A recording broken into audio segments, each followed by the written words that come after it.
오늘 양시장 모두 상승불 키면서 흐름 전개되고 있는데요. 오늘 장에서 눈여겨볼 업종 어떤 게 있을지 그리고 시장 대응 전략까지 알아보겠습니다. 오늘은 트러스트 투자자문 김도현 자문역 전화 연결돼 있습니다. 안녕하세요. 안녕하세요. 네, 그간 국내 주택 경기 침체로 건설 경기가 부진한 모습이었는데 최근에 여러 이슈가 다시 나오면서 주목을 해봐야 된다는 의견 나오고 있습니다. 관련 이슈와 더불어서 업황 전망까지 짚어주시죠. 네, 정부가 수도권 부동산 시장 안정화를 위해서 지난 8월 주택 공급 확대 방안을 시작으로 건설 공사비 안정화 방안, 그린벨트 해제, 1기 신도시 선도지구 선정 등 건설 경기에 도움이 될 정책들을 쏟아내고 있습니다. 특히 정부는 미래 세대에게 안정적인 주택 공급을 마련하기 위해서 개발 제한 구역을 해제를 하고 있습니다. 앞으로도 서울, 경기도 등 수요가 있는 곳에 양질의 주택을 충분히 공급하겠다라는 입장입니다. 그리고 해외에도 주목할 이슈가 있는데 원전건설 수주와 미국 인프라 투자, 그리고 우크라이나 재건이나 중동 석유화학 프로젝트 등 이러한 해외 건설 관련 이슈도 여러 있는 만큼 해당 이슈가 시장에 부각이 된다면 관련 건설주들의 움직임이 예상이 됩니다. 또한 요즘 고금리 지속과 그로 인한 원가 부담으로 인해서 건설 경기가 어려운 상황이지만 방향성은 인플레이션은 잡혀가고 있고 그리고 금리 인하 사이클은 초입 구간이라는 점을 고려할 때 앞으로 추가적인 금리 인하가 진행이 된다면 이러한 어려움들은 점차 해소되어 갈 것으로 생각이 됩니다. 그렇다면 결국은 건설 산업은 지금이 기회일 수 있겠다라고 생각됩니다. 네, 그럼 전문가님께서는 건설 관련주 중에서 어떤 종목 좋게 보시나요? 네, 관심 기업들을 먼저 말씀을 드리기 전에 건설주들 고르는 팁 하나 먼저 알려드리겠습니다. 건설주들은 이슈가 중복이 되는 기업들이 많습니다. 예를 들어서 우크라이나 재건이나 철도 지하화, 그린벨트 개발 등 여러 이슈가 중첩되어 있는 기업들이 많습니다.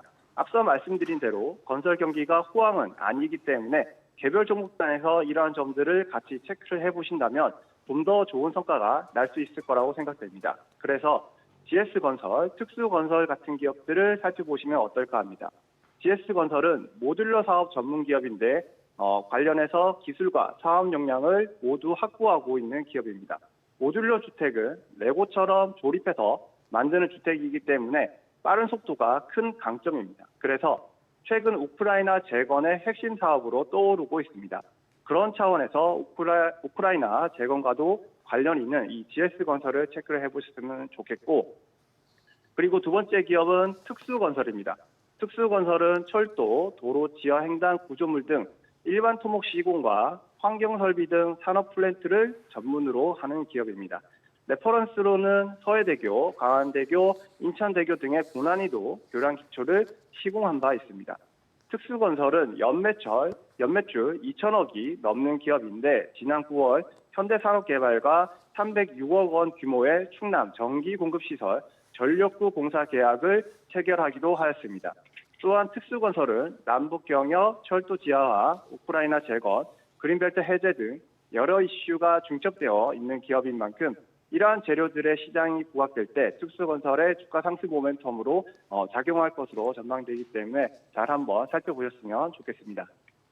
네, 이번 주 마지막 거래일인데 일단 코스피가 2,500선을 회복한 모습 보여주고 있습니다. 투자자분들 위해서 대응 전략까지 함께 세워주시죠. 네, 최근 금리 인하 기대감이 후퇴를 하면서 미국제 10년물 금리가 급등을 하였고 그리고 달러 강세가 지속되면서 국내 시장은 어려운 시장이 계속되고 있는 모습입니다. 한국은행은 다가오는 11월 28일에 금통위에서 기준금리를 결정을 하는데 현재는 동결 전망이 우세한 상황입니다. 내수가 좀처럼 살아나지 않고 수출 증가세마저 둔화가 되면서 금리 인하가 필요한 상황이지만 금리 인하가 환율 상승을 더욱더 부추길 수 있기 때문에 한국은행은 고심하고 있는 모습입니다.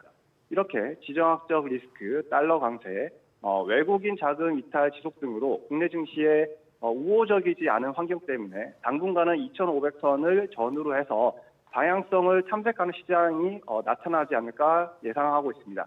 하지만 한편으로 국내 증시가 PBR 기준으로 0.8에 근접해 있는데 코스피는 금융위기 수준에 코스닥은 코로나 때 수준에 근접한 만큼 저가 매력이 충분한 상황이기도 합니다.